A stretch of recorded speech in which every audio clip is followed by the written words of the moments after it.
Hello and welcome to today's webinar, Insights Webinar Creating Material Change, the State of the Sector in 2020. Today's presentation will be recorded and sent out to all registered participants and also be posted on the Hub. We will have a Q&A portion at the end of the presentation. You can type your questions into the question box on the webinar doc. Now on to Liesl Truscott with Textile Exchange. Liesl? Thanks so much, Rose, and welcome everybody to today's webinar. We are absolutely delighted, despite the very early start from my side, to be joining the Australia, New Zealand, Southern Hemisphere region to bring you a snapshot and hopefully some inspiration around the work we're doing in creating material change at Textile Exchange. So I'm Liesl Truscott. I'm the Director of Corporate Benchmarking, and I'm together with two colleagues that I'll introduce soon, and we'll be your hosts for the session, and then we have a lovely panel discussion. So Preena, are you working the slides for us? That's right, I'm on the slides. Hi, everyone. Fantastic. So while Preena moves to the next slide, we always just show our antitrust statement as part of our due diligence. Nothing too surprising here. Value the diversity of views, experience, opinions, backgrounds, etc. But if we get into too sensitive territory, we need to remind each other and don't be afraid to wind us back. In saying that, we look forward to plenty of robust and thoughtful conversation, and I'm really hoping that everybody on the call today feels that they can contribute to that conversation through the Q&A box, as Rose would have said earlier, I think, or I will be saying it right now. Please do start to think about the questions that you want to ask either the Textile Exchange team or the panelists today. So I think the next slide, thanks Preena, will be, here we all are. I think I've got my camera on. I've had to use a different computer. I'm not quite sure if I'm looking at the camera. Can't see it. You are good, we see you. Fantastic. So Preena's on the call today. She'll introduce, do you want to quickly introduce yourself, Preena, and Valentina, who many of you may know is in your local area. So Preena, maybe just a quick few words from you and then over to Valentina. Thanks, Liesl. Hello, everyone, and thank you so much for joining us today. I'm Preena Pandey, the program coordinator, and I work very closely, of course, with the CFMB team and a lot of you who have joined today. It's an absolute pleasure to have you join, and you must be knowing that we are pretty closely communicated through our program with all of you. So really looking forward to the panel discussion today. And we have a couple of polls and Mentimeter and trying to make this session very interactive for you. So thank you so much for joining, and passing it over to Valentina. Hello, welcome. It's so exciting for myself to be on this call today. The Textile Exchange team is vast and wide, and we're just so excited about being able to present this opportunity within a time zone that's really friendly for the Southern Hemisphere, and also really looking forward to diving deeper into some of the amazing work that the brands within our hemisphere are doing. So I'm a strategist and ambassador for Australia and New Zealand, and work closely with the team on a range of membership programs and then with the local Australian New Zealand community.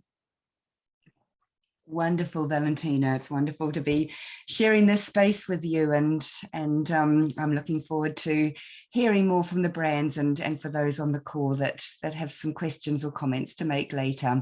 Highly interactive is our goal. Right, Preena, I think moving right along, I think we might, well, here's what we're up to today. So introductions all around. You've met some of us. We're going to ask a little bit about you, and then I'll be giving a whirlwind tour of the Material Change Index and the highlights of last year's results. And then we'll move straight into our panel discussion, and we'll introduce the guests at that point. and then we have a little opportunity for you to take part again, and Prina will be talking us through the exercise, but I might just mention now, so you can start thinking about this, where we'll be giving you the opportunity to share your vision for a 2030s materials strategy. What's that world going to look like for us in a positive and inspirational way? So start thinking about your vision, obviously a short one, and we'll get to that at the end. So I think, Prina, is it over to you in the poll now? That's right. Thanks, Lisa. Hi, everyone, again. We have a quick poll to know a bit more about the audience today, that is all of you. My colleague Rose will now launch a 2-question poll, which will appear on your screen. And we welcome you to take this poll. Thank you so much. It's just asking about your organization type, brands, retailer, supplier, manufacturer, others may include consultants, academia, nonprofits, etc.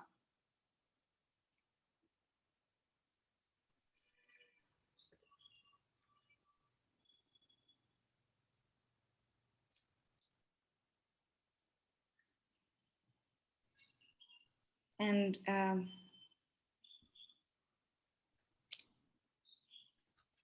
thank you so much for sharing the results, Rose.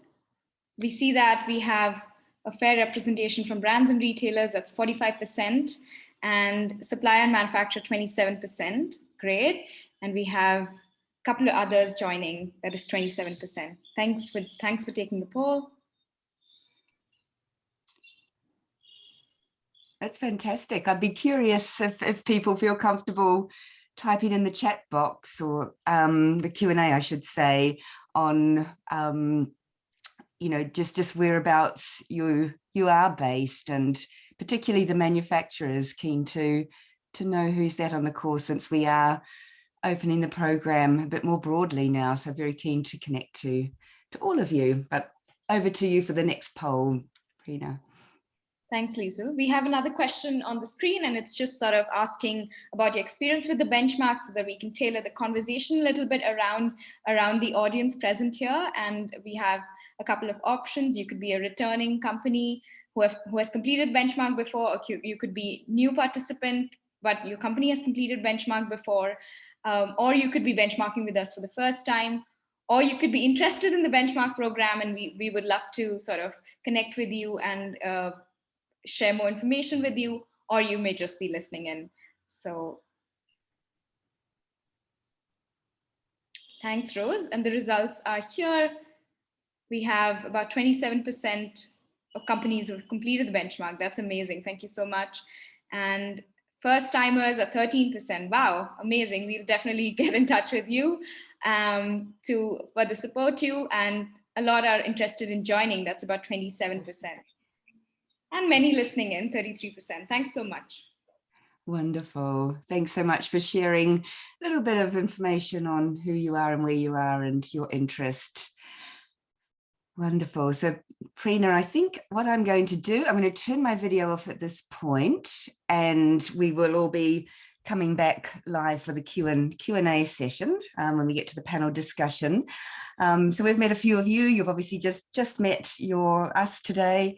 And on the screen right now, you can see that delivering the corporate fiber materials benchmark is almost a whole organizational experience. So you've got the team, your core team, if you like, on the left-hand side. There's Prina and our colleague Jessie and I there, Teresa, Marissa, and Uma. We're, if you like, the core part of the delivery team. And then we tap into a lot of the expertise within the rest of the organization. And of course, we have a vast range of expertise, as Valentina was alluding to before. Some of them with very specific expertise around particular fiber types, whether it's man-made cellulosics, or they're textile technologists, or specializing in biosynthetics. So we've got a range of experts. These are a smattering of them here. And then on the right-hand side, our data team, which we work very, very closely with, because a lot of this work is around the metrics and the analytics and getting some of that quantitative intel out to you through our insights report and that sort of thing. And of course, none of this really comes together unless you've got great visualization of the results that are easy to interpret and engage with. So that's something that we constantly work with our design and animation team on. So just to let you know, there's a lot of here at your service. Right, so let's just have a little brief overview of the benchmark program. And this is really just the mantra that we've always used right from the start. The program's here to help you as companies and us as a sector to measure, manage, and integrate what we call a preferred fiber and material strategy into our mainstream business operations. So really embedding what we need to do around materials into what we do as companies in a sector. And I think on the next slide, Prina, it gives a little bit more complicated version of what I've just said. This is some of the moving parts in how the program comes together. I really wanted to once again share with you just how much goes on behind the scenes. You can see if the overarching program, the CFMB program, a lot of acronyms as always. We're trying to cut them down and make sure they make sense to you, but we do understand there's a lot here. So CFMB, overarching program, material change index is what we deliver each year in terms of a leaderboard and different indices for different materials. You can see that sort of branching under the index family. We are third-party reviewed each year for our programs and systems and processes. So you can see Elevate there. Thanks, Prina. So another, I guess, important step for you and is understanding that this is driven and assessed by another organization. So we make sure the program is as robust as possible. And we house the program, probably the most important bit for you to know, in this benchmarking platform, and we run that through our expert benchmarking partner called 73bit. They have a number of clients. We're one of them. We like to think ourselves as a favorite, but they do work with others ranging from the United Nations through to the Bill and Melinda Gates Foundation. So benchmarking is something that I think is, I'm seeing more of it. I don't know if if you drive a yellow car, you look out for yellow cars, or you notice yellow cars, but we're seeing benchmarking as a particularly poignant tool at the moment as we all strive to accelerate and scale and really push what we call a race to the top that we'll talk about a bit later. So benchmarking does require a good technical platform, and that's what we can provide. And then if you like, the products and services that come out the other end, so the scorecards and impact and insights reports that we'll talk about in a bit. Thanks, Prina. A lot to unpack there. And of course, we can't do any of this alone. I think that's a mantra that we all arrive at every day these days. We have a media partner. I mentioned 73bit, strategy partner, and one of our favorite partners who's on the call with us today is Sustainable Apparel Coalition, and you'll hear more about that and how we work together during the panel discussion. So just a handful of our partners and collaboration there. Thanks, Prina. Let's have a look at the next slide.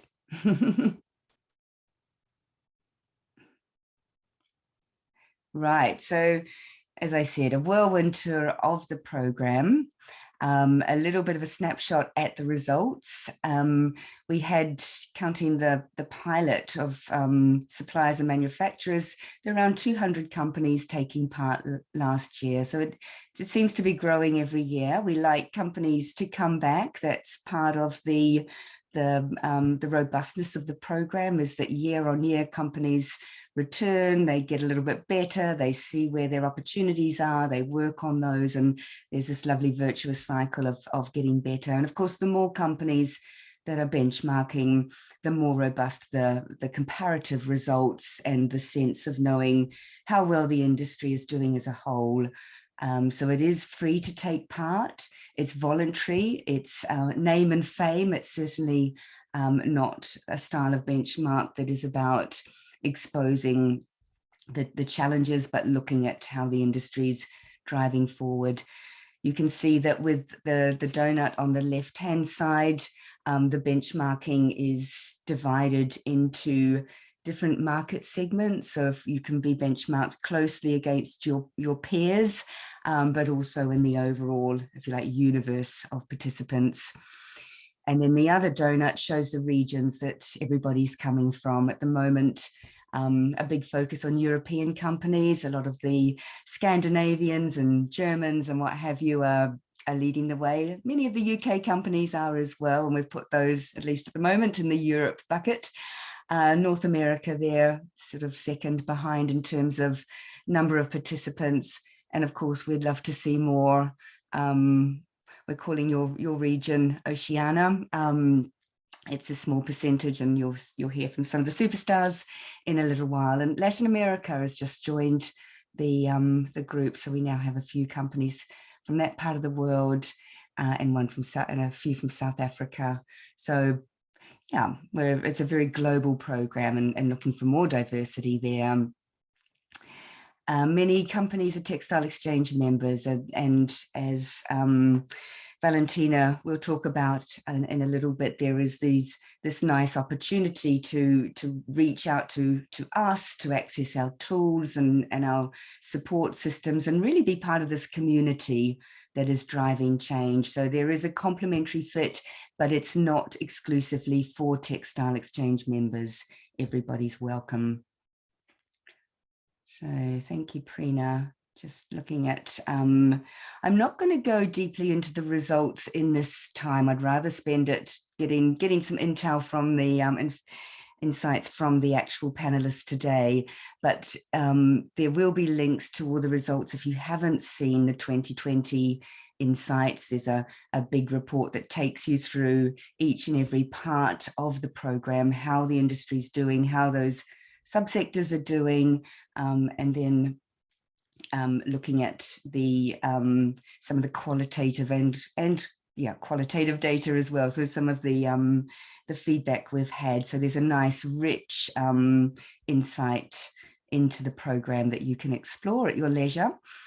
These are the three key outputs in terms of driving a race to the top, which once again, we don't see as a singularly competitive sort of individualistic race to the top, but really about everybody getting to the top together, and how we can learn from where different companies are making great strides and have insights to share. So we use that individual progress, but to really drive everybody to the top in this world of preferred materials. One of the key parts of the program is, and not everyone can do it right from the start, and we're here to support, but is to be able to measure your portfolio. And we'll talk a bit more about that later. But the graphic on the bottom left there at number 2 is really being able to aggregate the volumes of materials that you're all using. And Joelle will explain the wonderful opportunity that gives us in terms of the chart on the right there, which is to be able to convert those volumes of preferred materials and conventional materials into the metrics around particularly greenhouse gas, of course, as we strive to address the climate issues, but also energy and water, other obviously very important life cycle assessment metrics, and a broader what we call set of outcomes that you can explore on our impact dashboard, and that's around things like number of animals that are under certification, the modeling of the equivalencies in terms of plastic bottles for those that are converting to recycled polyester, and other ways that we can bring this to life and really help you as practitioners drive your agenda here. Next slide. Thank you, Preena. This is just a visual of what you can see and find and explore for those that haven't yet seen the online tool. So part of this program is very much about the disclosure and the sharing and the transparency of the work that's being done. And also another component of this is very much about your confidential feedback, the scorecards that you receive as a company that nobody else sees, that will help you internally and drive your performance improvement agenda. But the number one is this leaderboard where we name and fame companies for the progress that they're all making and drive that visibility. The impact dashboard that I mentioned at number 2 to once again explore at your leisure, the insights report, and our sector scorecard, which is in an HTML version, so you can, it's got more interactive every year, and you can start to explore the results at a sector level in more detail. But in the interest of time, let's move on, Preena, to the panel. Yay, this is the bit we're all excited about, and maybe I will stop talking here. Preena, you can introduce the panelists, and then we'll bring our cameras on. Thank you. Thank you. It is my absolute pleasure to introduce you all to the panelists today. This panel discussion will be moderated by, of course, Liesl Trescott, our Director of European Materials and Strategy, and will be supported by Valentina Zaru, our Ambassador of Australia and New Zealand at Textile Exchange, as today's webinar is specially designed for South Pacific region. On the panel, we have Manu Rastogi. Manu is the Head of Product Innovation and Product Sustainability at Kathmandu, New Zealand. Working for the last 9 years at Kathmandu, his role is to support and drive product innovation and product sustainability as 2 key pillars of Kathmandu's winning strategy. Thank you for joining us, Manu. Amy Lowe from Piping Hot. Piping Hot has been dedicated to Australian families since 1975 and is synonymous with Australia's coastline lifestyle, offering a full range of fashion, footwear, and accessories. Piping Hot's mission is to protect and serve the ocean as most sustainable and affordable surfwear offered in the market. Brand and Marketing Director of Piping Hot, Amy Lowe, is responsible for delivering the sustainability strategy and brand mission by reducing environmental impact and protecting oceans. Amy draws on more than 15 years of experience in fashion retail to engage a diverse group of stakeholders in this endeavor. We are so excited to have you with us, Amy. Thank you so much. We also have Joel Mertens from SAC, or Sustainable Apparel Coalition. Joel is the Director of HIG Product Tools at Sustainable Apparel Coalition. He is responsible for the development and evolution of the methodology of HIG Material Sustainability Index and HIG Product Module. The tools are based on the life cycle assessment principles and data, allowing users to calculate environmental impacts of their materials and products, such as the carbon footprint. Thank you so much for joining us, Joel. With this, I pass it over to Liesl, as it looks like it's just the right time to start with the panel discussion. Thank you, everyone. And we can have the cameras on for the panel. Yeah, thanks, Preena. I don't know if you want to take the slide down so we can all come on, and while we're all joining, there we all are. Maybe just to start with, before we really launch into the back and forth with the team, with the panelists, maybe Valentina, your role in Australia with us is you're really our link into what's going on in the Southern Hemisphere, and some of the opportunities to to partner and collaborate and really that whole almost think globally and be connected to this big global movement, and also act locally. I'd love to just start with you on what does that look like in your region. Thanks, Liesl. Big question. And I think it's really something that is a lot of organizations, I think, are considering in terms of what does localization versus globalization look like at the moment. From a community perspective, even though Oceania represents only 3% of textile exchange members. I think, the work that's being represented here today with the two brands, Piping Hot and Kathmandu, within this region is actually just demonstrative of what is going on locally here in Australia and New Zealand. I think, we as individuals, generally, we're really blessed with beautiful kind of natural environments. And I think with this comes this almost element of some, I guess, I don't know, ingenuity to protect it. And we're also really resource rich too. So there is a lot of talk about sustainability locally and a lot of opportunity to lean into what the brands and organizations, leaders from supply all the way through to a range of different supply chains and universities are doing to try and further that sustainability conversation and narrative throughout their organizations. That's super cool. And when I say your region, of course, for those that know me or can tell by my accent, I feel very much part of the region, being a Kiwi myself, based over here in the UK, which it's now very much early morning time, beautiful sunrise. But yes, it's you're right. My heart kind of swells when you talk about the assets of the region. It is certainly wonderful, and that ingenuity does really come through, as we'll hear from some of our panelists. So thank you for that. And of course, a reminder to everybody as you're listening to the conversation to feel free to put your questions and comments into the Q&A. Prina in particular will be watching those, and we'll bring you into the discussion, and please help color our conversation today. We're excited to have that dialogue. But yes, okay, so here we all are, and I think as we discussed in the lead up to today's panel discussion, I thought we could go through very loosely, if you like, the framework and structure of the material change index, and which starts off, like all good frameworks, with a look at strategy.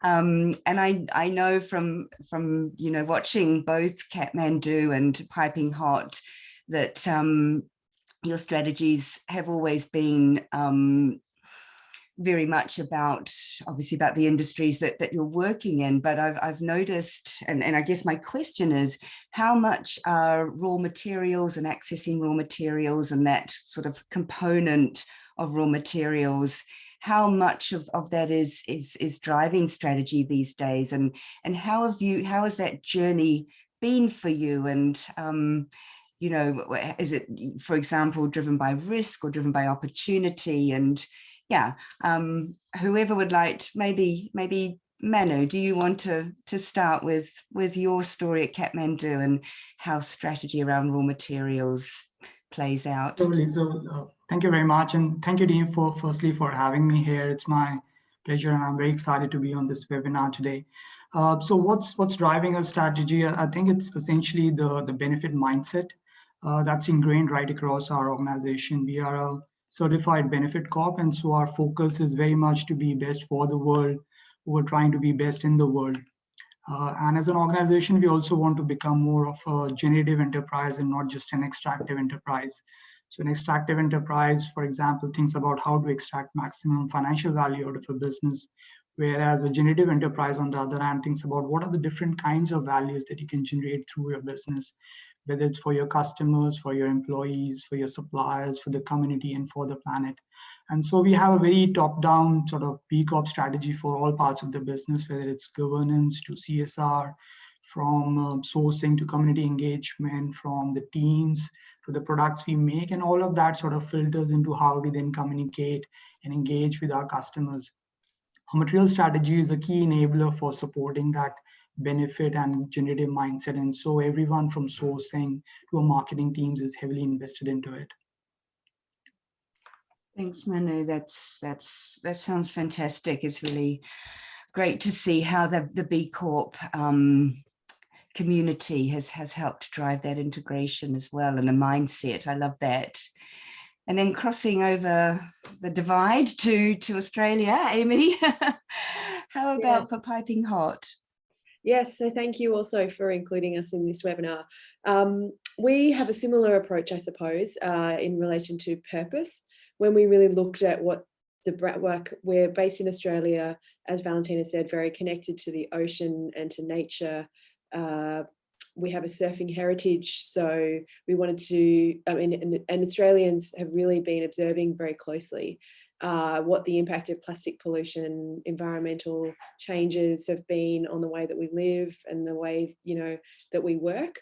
So in terms of resetting our purpose about protecting the ocean and this lifestyle that Piping Hot has really been engaged with for such a long time, it really made sense for us to set our sustainability strategy around what can we do to protect oceans, how can we unite our community of Australians and beyond into a shared effort to be able to change the current environmental kind of crisis.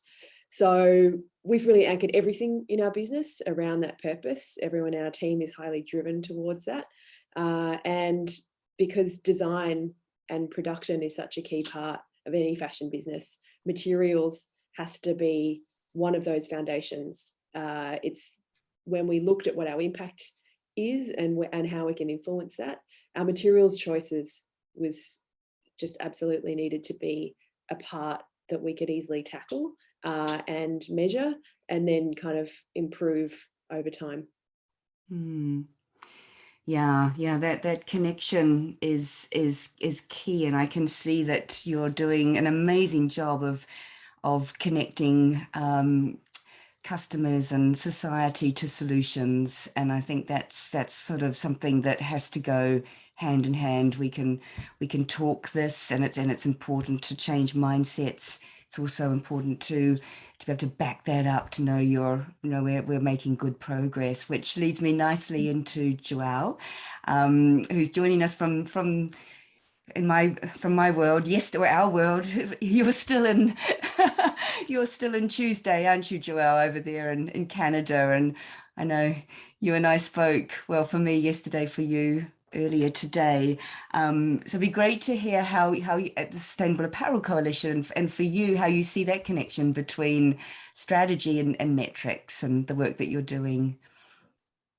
Yeah, thanks, Lisa. And yeah, definitely time zones are always a fun thing to coordinate for these events. It's fun joining you all from yesterday, and please let me know if anything exciting is coming tomorrow. Yeah, I think kind of building on what Manu and Amy have already said, really the foundation of any strategy is knowing what your core values are and being able to start with that, and then building upon that, being able to measure against what you want to do. And I think that's where carbon obviously is a big topic in the last few years, and it's often a pillar of most brands' sustainability strategy in some way, shape, or form. And determining how you can actually measure progress against that objective is really critical to being able to show where you're making improvement, where you're not making improvement, and where your biggest opportunities are. And I think the really exciting thing from my standpoint with using tools like the MSI and life cycle assessment in general is that some things do align well with what you expect, and sometimes things don't. And that then becomes an opportunity to say, well, why is that not what I thought? Or how do I leverage that? So before joining SAC, I was involved in a brand in North America, and it was really interesting being able to kind of look at assumptions that we had made in some cases that did pan out, that we'd made good choices and were actually putting us on a lower impact pathway. But then some choices that we thought were good decisions and ultimately were still, they weren't bad decisions, but maybe weren't moving us as much as we thought we were. And that's where then being able to kind of pivot and say, well, what are the opportunities that are still out there? As Amy kind of mentioned, materials is going to be a key part of any carbon reduction strategy, just given the embodied footprint in that. But there's a lot of other pieces that are still important as we start to look at different options of how that all really pulls together. It's the materials, but then also the efficiency as you're making those, right? If I need 1.5 kilograms of a certain fiber to make 1 kilogram of textile versus 1.3 kilograms of fiber, well, actually I can make the same production potentially with a lower impact just by pulling that efficiency out of the supply chain. So being able to find ways to identify what's your overall objective, how are you going to measure against that, but then what are your intermediate strategies that are going to help you get there, and being able to celebrate those successes along the way. Yeah, thanks, Joe.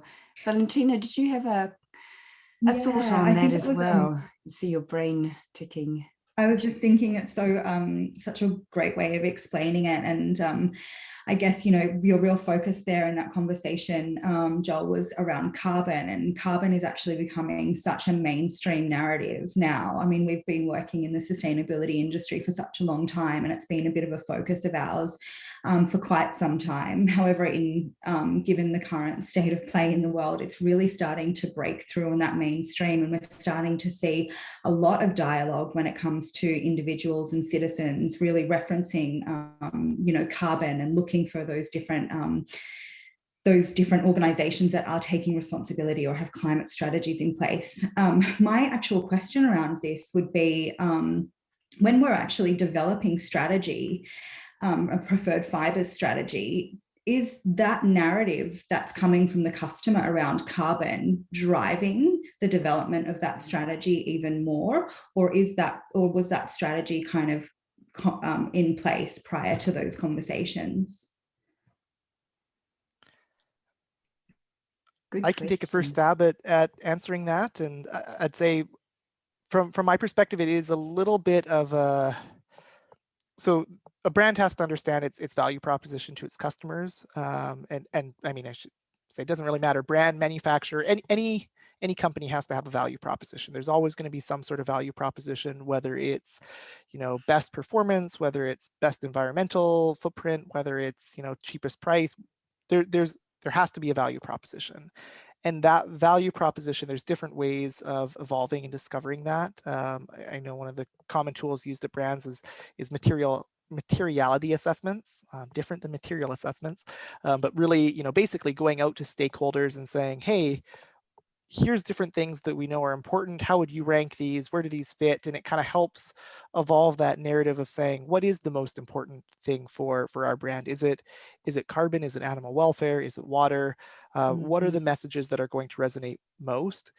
And then that's where being able to layer in the additional information on top of that, to, you know, it's never going to be a single thing. There's always going to be all those elements. You can't say like, well, I'm going to work on carbon and I'm not going to work on social welfare. Like it just doesn't work like that. Yeah. But you might say our key message is going to be social welfare, and, you know, we know that we need to still be making progress on carbon, or vice versa.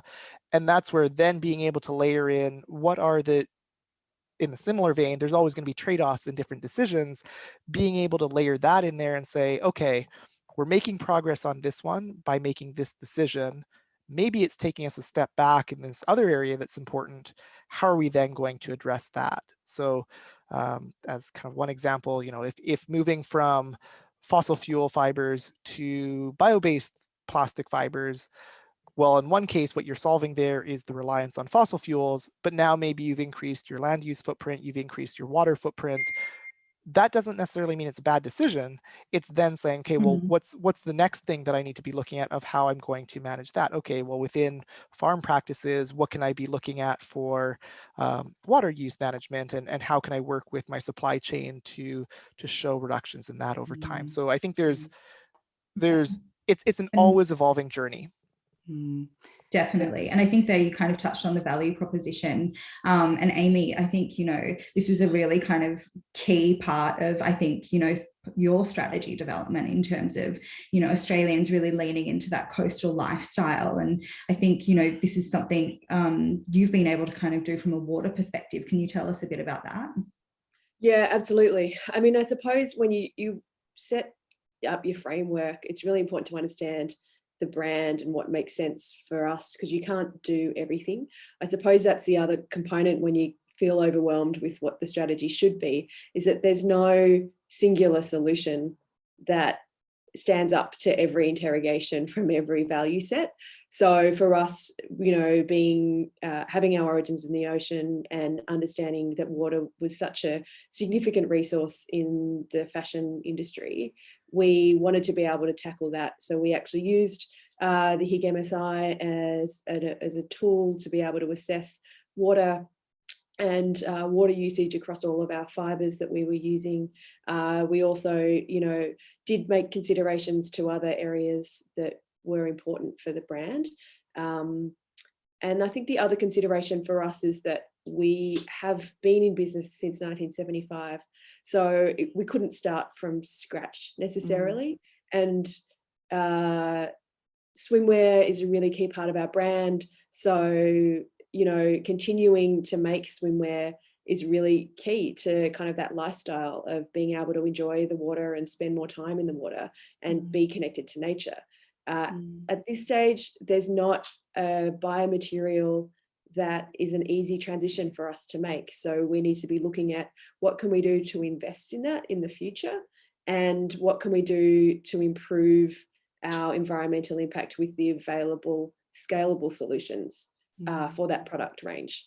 The answer for us as a brand wasn't to walk away from polyester as a whole, but it was to say, okay, the best option for us is to move to recycled polyester. So we've eliminated virgin polyester from our supply chain. We're no longer offering that in any of our products. And that is one contribution that we can make to improve our environmental impact. But we're also assessing what solutions are out there that could be scalable in that biomaterial space that could be suitable for the product offer that we have. And that's, a really exciting conversation. I really love that part of the work that I do, because we get to be talking to scientists and really investigating what are the ways that we can make a better impact, what's the innovation ahead, what could be the game changer for our industry to make it more sustainable as a whole.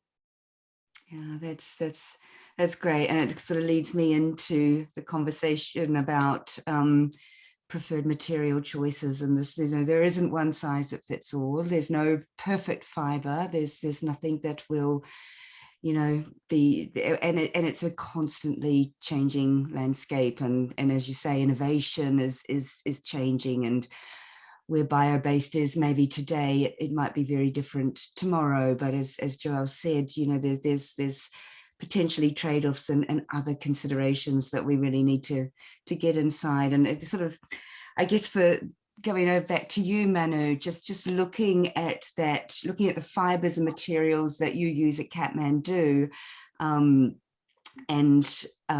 how have you built up that preferred portfolio? How has that possibly changed over time? How has it evolved? And what's important to you to be able to, I guess, get inside of that portfolio and influence and shape? Tell us about your preferred materials journey. Yeah, so for us, I think we've always followed that Peter Drucker philosophy of you cannot manage what you can't measure.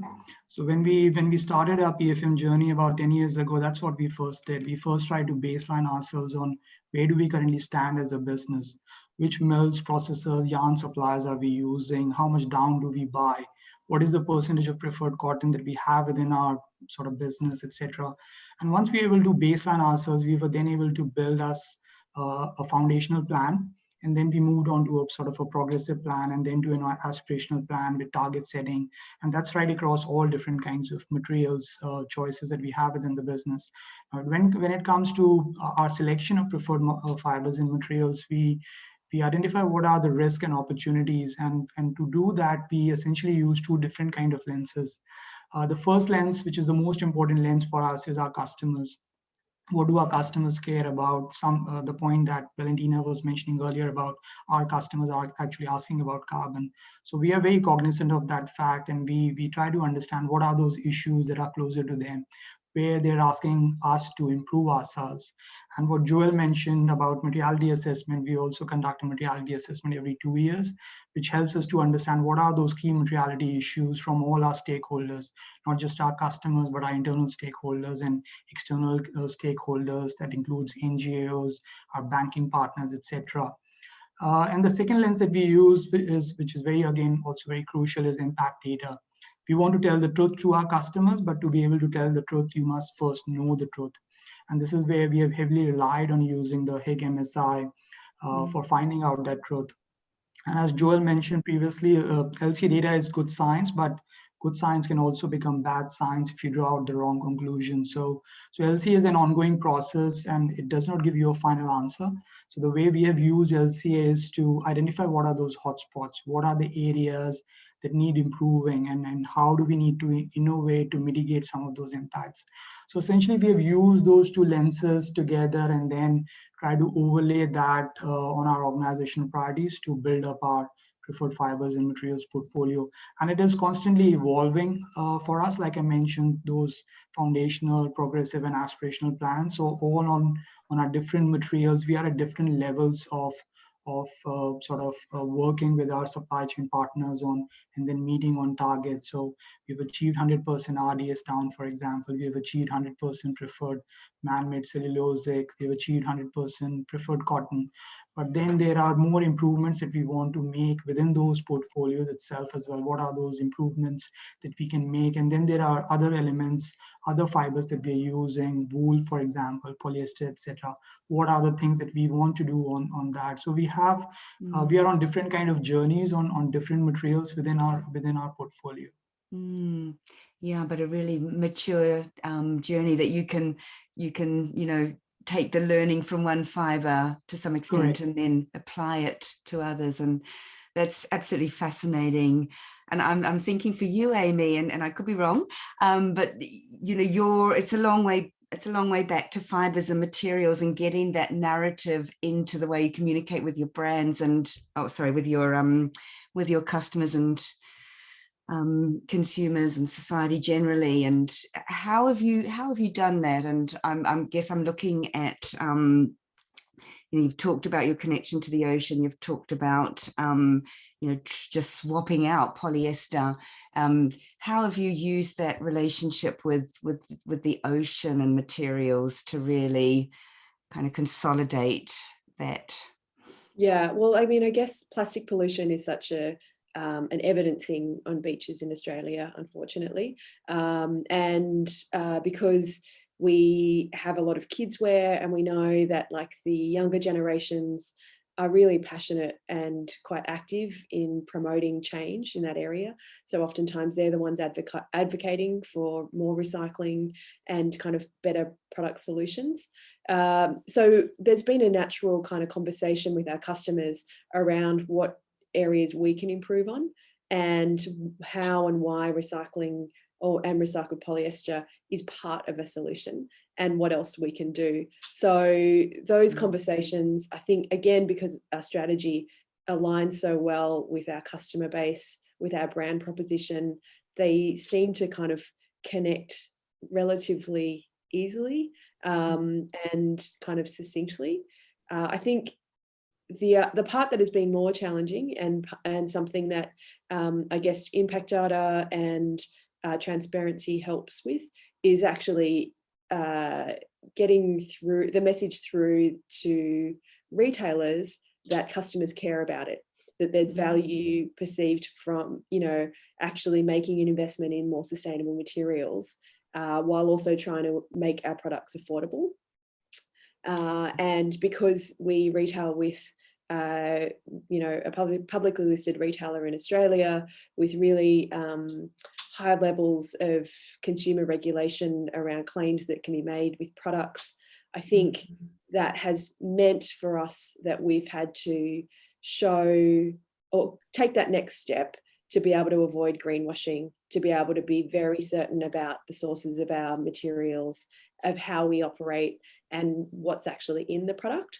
I think overall, while it's been challenging, it's actually meant that within our business, we're actually all very clear about the process. We're quite confident about what we put out there to our customers because that bar was set so high by the legal teams, the consumer regulations here who are watching so closely to make sure that people, that brands and retailers aren't misleading consumers about environmental tight.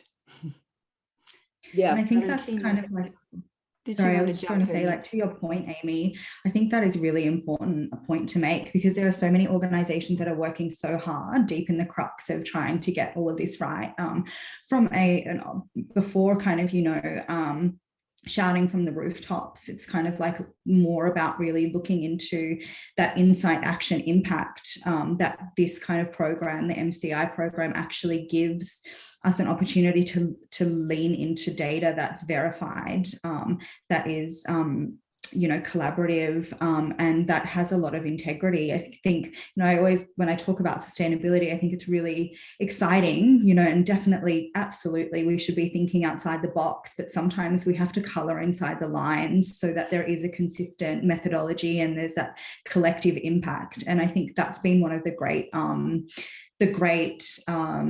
things that have come out of, collaborating and contributing and being part of the MCI.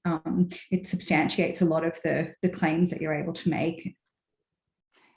Thanks, Valentina. It's a great point. I'd love to just quickly jump in and ask Joelle, from your perspective, and of course the role and the the support that the MSI provides, the Material Sustainability Index, as a tool to guide some of those decisions, and what it does and what it doesn't do. I know you've got a really great way of communicating the benefits and use. Do you want to share some of that with us?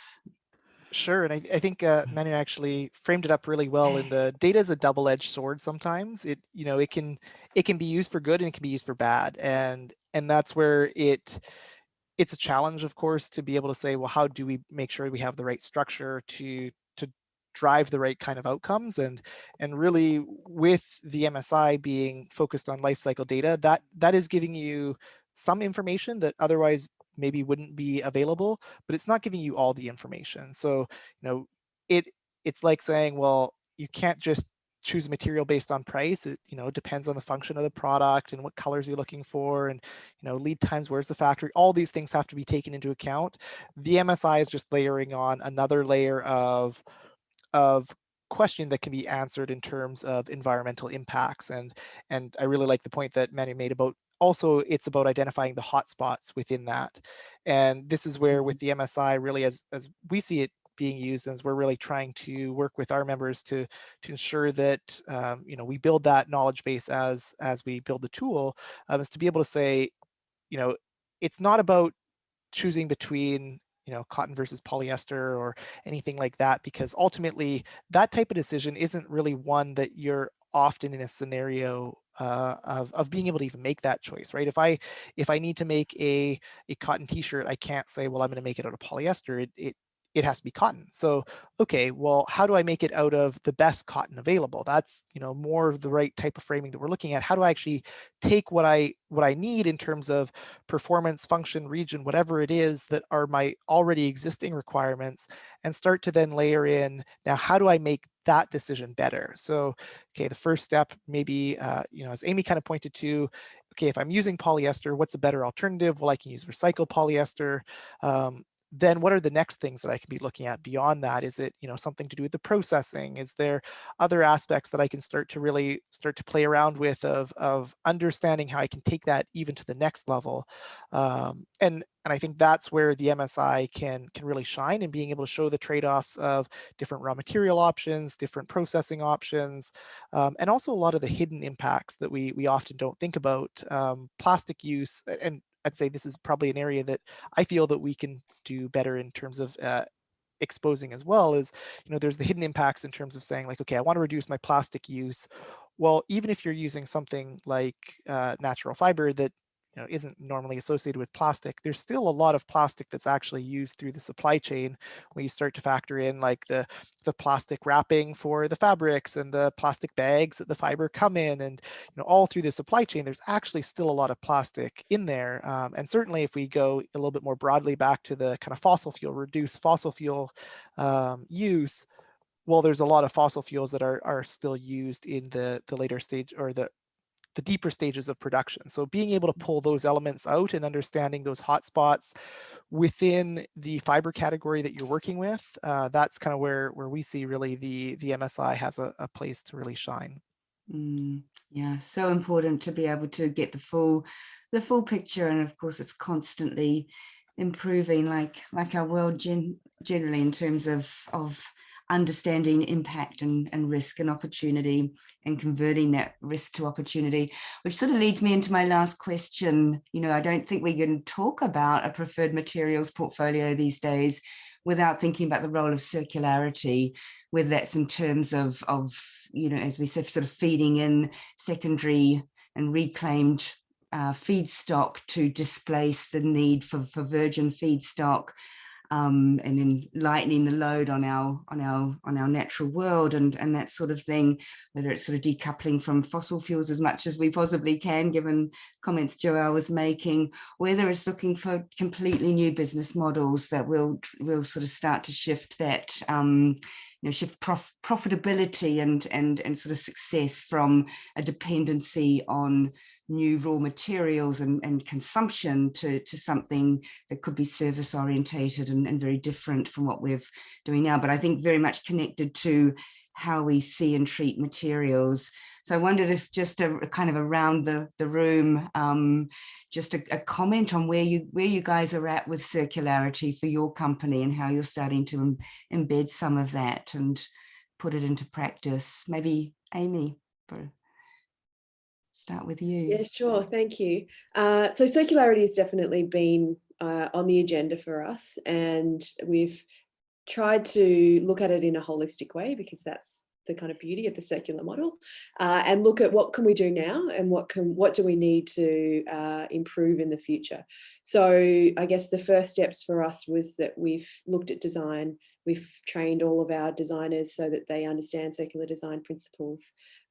We've implemented a monomateriality strategy, which has meant that we've removed almost all blended materials from our portfolio, so that our products are more likely to, or you know, are better enabled to be recycled, and also removed unnecessary trims and accessories from our products. So all those kinds of things is just one step that we can take to make sure that the products that are currently being produced are better from a circular design perspective. And then we've also looked and investigated textile recycling options, which there are no satisfactory solutions. And Valentina and I have had lots of discussions about this, about the possibilities for recycling in Australia. It's really exciting that there is a national textile recycling roundtable that the government has initiated very recently here. But at the same time, I guess we explored an option, a pilot program with a university here to recycle our textiles into tabletops and tiles, and have implemented a textile take-back scheme in our store in China. Fantastic. And we just haven't done it in Australia because we don't have a store footprint here, but we're looking at different ways that we can make that solution available for our customers in Australia also. I think that there's lots of really exciting options, but yeah, it's about looking at all the different things that you can do now, and then what can we do in the future. Great. I know we're nearly at the top of the hour, so over to you, Manu. As time always flies by. Yeah, I think very similar to what Amy just mentioned, and we have seen a lot of different interpretations and definitions of circular economy, and a lot of those definitions we agree with, some of them we don't. And so for us essentially, there are three elements when we talk about circularity within our business. Firstly, for us, I think it's really important for us to visualize, how do we visualize circular economy, because it tells us which circular economy we are talking about. The biological or natural materials, they move very differently to synthetic or man-made materials in a circular economy. So the system that we need to design for them are going to be very, very different. Secondly, it's not recycling on steroids, as most of the circular economy diagrams would suggest it is. It's a much bigger idea. It's about redesigning the whole system and not just individual products or materials. And so things like repairing, reusing, refurbishing, remanufacturing, they are way more economically and environmentally speaking more valuable than recycling alone. And then finally, design is a key element in circular economy, which Amy also mentioned. Waste is a design flaw, and so we need to design out waste from the start using materials that will return back to nature at the end of life, or by keeping products in use at their highest value for as long as possible in a continuous cycle of use and reuse. And so our focus has been, we have kicked off a circular mapping project across Australia and New Zealand in partnership with the Renewal Workshop this year. And the aim is to establish a renewal and a re-commerce program. When it comes to products, we would still continue to design and build durable quality products that can last a lifetime till we look at how we can look at the systems change. And it's a complex thing to do. Systems change is not easy, and we will need essentially everyone's inputs to be able to do that. So it's a long journey for us. Great. And a quick few words. I know we're really starting to hit the top of the hour, but just to wrap up, Joel, what does circularity look from a SAC perspective?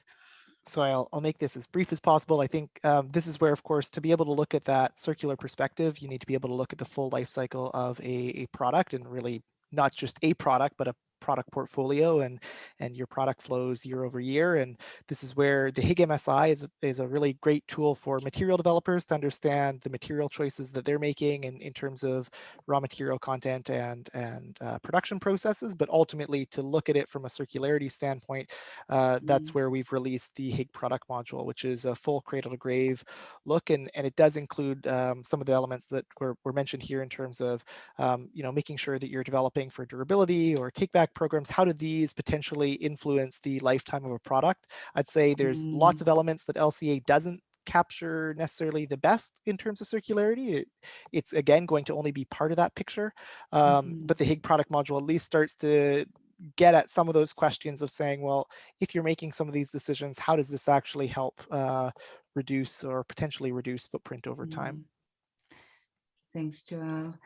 So I think I know Prina has put something into the chat box about responding to our little question around the 2030 vision for you. Please do that. All the recording and the slides will be available to everybody. So and please don't hesitate to follow up with us, right, Valentina? Is there a passing note from you as we close out? Oh, thank you. Yeah. Again, thank you so much for joining us down in the Southern Hemisphere. And I really am excited to host more webinars, and particularly bringing some of the members on this side of the world to the forefront. So thank you so much.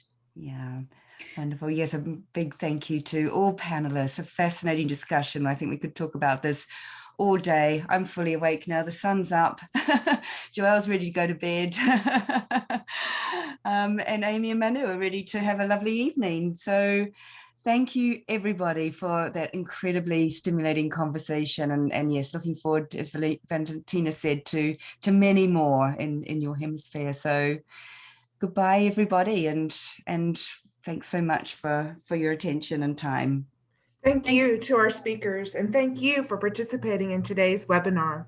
As a friendly reminder, an email will be sent to all registered participants with a link to today's presentation. That concludes our webinar. Thank you. Goodbye. Bye.